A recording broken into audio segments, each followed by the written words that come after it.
Hi everybody, this is going to be my review of Blade Runner 2019 issue 2.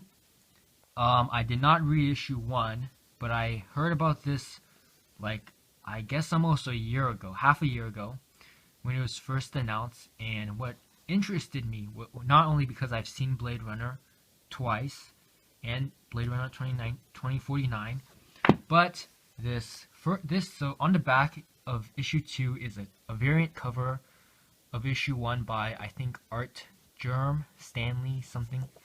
But you can see here's the main character, who's a Blade Runner. Her name is Ash. And then in the shadow, it's kind of hard to see, but if you look online, the silhouette behind her is not actually Ash's silhouette, but rather it's a silhouette of Rachel, who is played by Sean Young in the first Blade Runner. And here um, you can see her pompadour, and you might be able to see her cigarette and the cigarette smoke right here. Let's see if I can focus this. Okay, so maybe not. But so you can definitely find this variant cover online. And it's just the silhouette of Rachel is very interesting because it's like, well, why is Rachel there? Because the story is not necessarily about Tyrell, you know. It's about um, it's about Ash, and she has to find this two missing people. Okay, so let's get into this.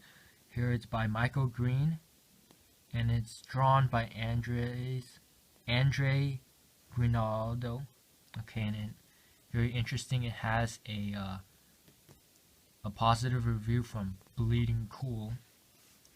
So and then I guess this is also suggested for mature readers, but it has one bad word in it, or one swear word. But interestingly, it has violence, it has guns, but there are no sound effects. I found that very interesting. It's like Watchmen or something. So here's this cover.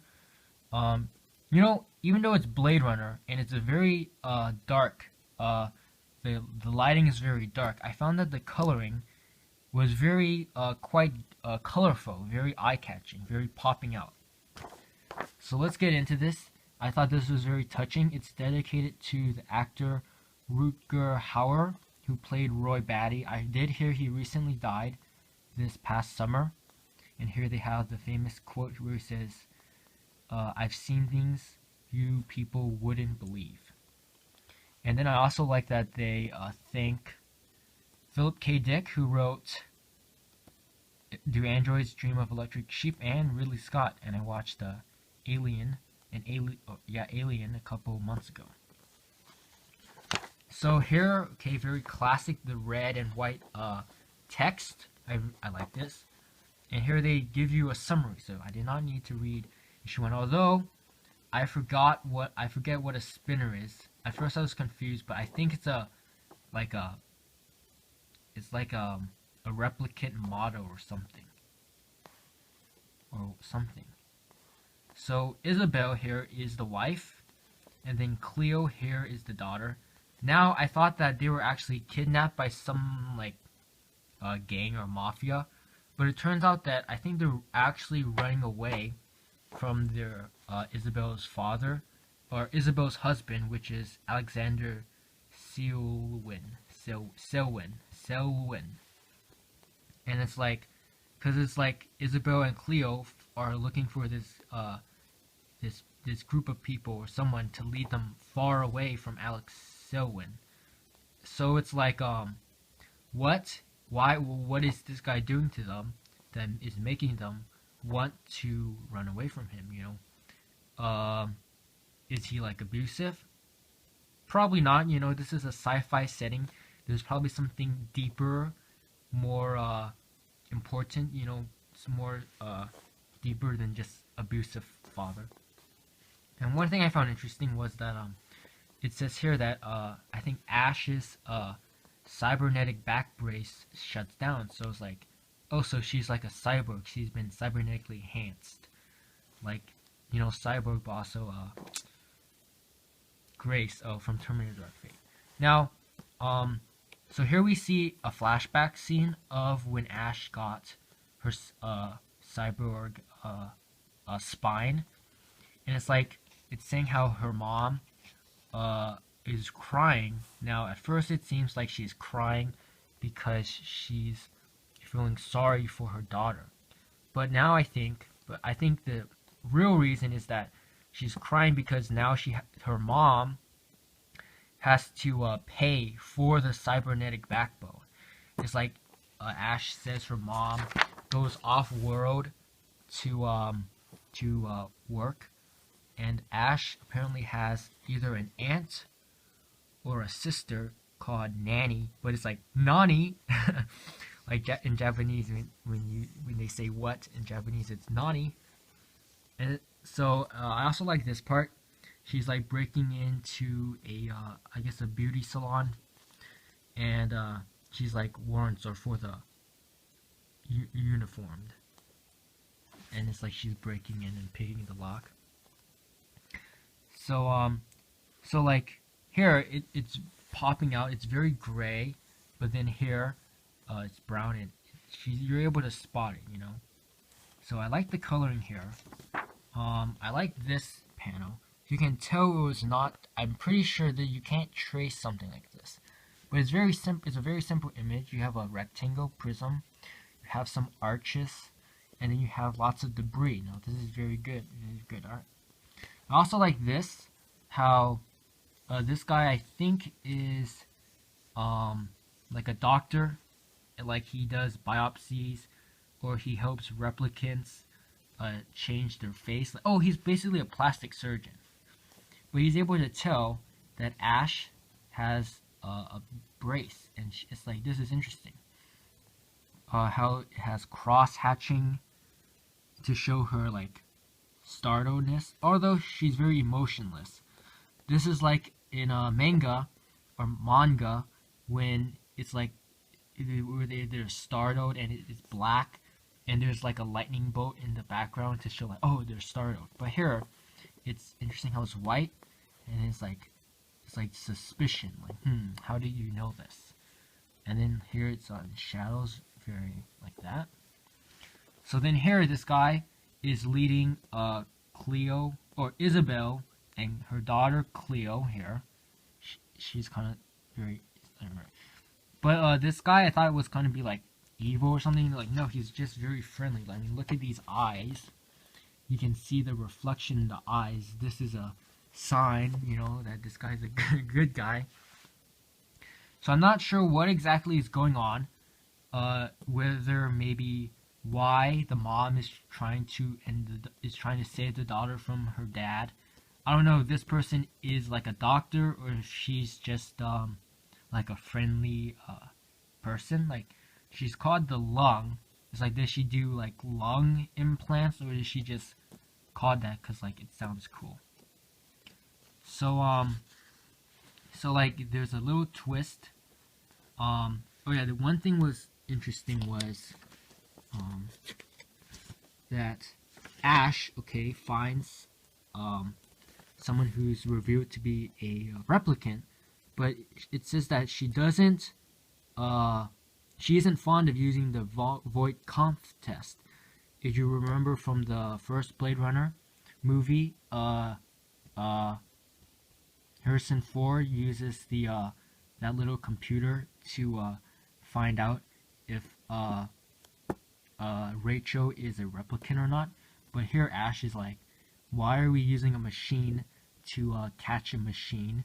We should just be able to find a machine using our brains. But then she does say, VKs are fine for confirmation, but out in the world, skin jobs rarely stop for questions. And yeah, that's true. You know, you have to use your intuition. Although we have seen that in Blade Runner, it's like, well, how can you distinguish a replicant from a human, or, you know, a human from being mechanical? But she's able to find out like the memories, and the photograph is not dusty and stuff. So then here there's a very cool action scene. I'll only show a little bit, but here you can see a gun, her gun, and shooting like plasma or something. But there's no sound effects, and very cool, very serious expression. There's also this, where it's like this guy's hand is going outside the panel, very cool, and here sometimes cuts across the border. So then there is some twistaroos, and then I won't spoil it, but towards the end, okay, you could probably read this in trade paperback now. I think I think I saw it in Barnes and Noble. But here's like someone is trying to attack Ash, and then here she crashes into one of the billboards, and then like, oh no, it's like, look at this, very cool drawings. Now this isn't glare; it's actually what it looks like in the comic. Very cool glass, very cool explosion. Now, one of the things is, I don't think there are any ads in this entire, yeah. There's only one ad at the very back, and it's for Titan comic. There's an ad in the beginning, and then there's one ad in the end, and then that's it. Very amazing. And the quality of paper, it's like the same material throughout. Like the cover is the same. Sometimes they have covers, and then the inside page is like worse quality, but no. I actually think the cover is poorer quality than the actual book. It's amazing. This paper is thicker than this paper, and it's the same paper throughout the entire thing. It's amazing. Very high quality, and it's only $3.99. Marvel, DC, take notes. This is a high quality comic book for the same price as a regular comic book. It's amazing. Good job, Titan Comics. Let's just soak up this image. Look at this.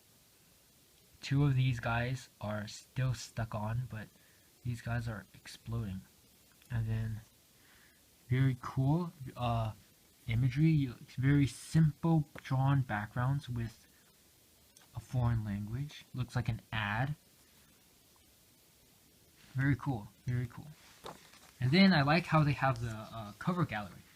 Usually the covers are only seen in trade paperbacks, but Titan Comics knows how to captivate their audience. Here's this cover that has the Bleeding Cool ad, and then here there's no Bleeding Cool, but here they have like this entertainment person. But I'm kind of glad I didn't get.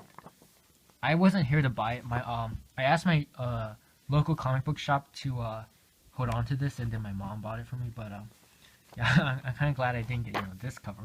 I like this cover. I do like this cover more. It dynamic kind of. There's a foreground and background, but also very classic Blade Runner imagery, where it has the giant billboards that show Asian influence on the commercialism. And Blade Runner, and in general, is supposed to show the warnings of, capitalism, and it's supposed to show how it's building up. This is a skyscraper, metropolis. It's very dark and gritty, and the slums, are down here, but up here, is where it's all futuristic and high tech, and you can see, that this is representative of that future, of the high tech. And you can see the arc, also aligns with her jumping and with this person's forehead. So very cool. Here they have a third cover, and this is by Andre Granado. This is by Christian Ward, and this one is by Sid Mead. But this is the one, and I think there is a little bit of space here, but that's just to hone it into Ash, the main character. Okay. And then here's the next issue. They have an ad for the next issue, and they just show cover A. This date already passed, but the chase continues as Ash's investigation heads beyond the city limits. All right, makes sense. Here you see Isabel and Cleo running away. It's always raining in Blade Runner. It's always raining. And then here, there's an eye. Very a staple to the Blade Runner franchise. You know, always focusing on the eye. And once again, you know, you can see there's red contrast and there's blue contrast. Similar, I think, to the original Blade Runner posters. You know, there's always that red and blue. And then, of course, the ad on the back, which is, of course, the cover with Rachel's silhouette in the background. And, very good. This is a very good comic, well made, you know, good price, you know, relatively good story. You know, I think it's something to read in trade paperback, you know, to get the full story. But I highly recommend you guys all check Blade Runner 2019 out. You know, sometimes I have my doubts about these type of titles because it's like, oh well, it's a spin-off from the movie. You know, how good can it possibly be? But no, it's pretty good. You know, go in here with a very little, with a neutral expectation, and I think you'll be delighted to find out that it's an entertaining comic, well done, and you can spend a good chunk of the afternoon looking at the art, reading the story, trying to figure out what happened, what is going to happen, and it's good for making inferences, hypothesis, questions, and just learning how to draw maybe as well. So thanks for watching. Leave your comments down below. Be sure to like, comment, and subscribe, and thanks for watching. And I'll see you guys in the next video. Bye.